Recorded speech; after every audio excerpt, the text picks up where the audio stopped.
Kasing-init ng apoy. Goosebumps na hatid ng hangin. Nakakangatog na lamig ng tubig. At tila nakakasyok na pagyanig ng lupa. Ganyang feels ang hatid ng Sangres sa pasapag nilang transformation noong 2016. At 8 years after, muling nagbabalik ang mga minahal nating karakter sa pagpapakilala ng New Gen Sangres na sina Sangre Terra, Adamus, Flamara at Dea sa Encantadia Chronicles Sangre. Sa TikTok, una nang ginalaw ni Gabby Garcia ang baso at naghatid ng nostalgia sa kanyang muling pagbibihis Alena.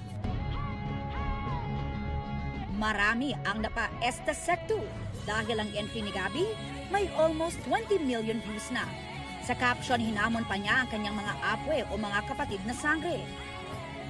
Hastelive naman ang tugon dyan ni amihan Kylie Padilla, nag-giving Hara vibes. Ako pa rin ang tunay na reyna ng Grey. Teaser drop pa lang niya ni Kylie sa kanyang inaabangang makeup transformation trend entry. Sa dulo ng video makikita ang 6/9/24 o June 9, 2024 na petsa kung kailan mapapanood ang buong transformation video. Sa comment section sa IG, agad nag-post ng approval ang kanilang Sangre sister Danaya Sanya Lopez. Reply ni Kylie, "Sunod ka na!"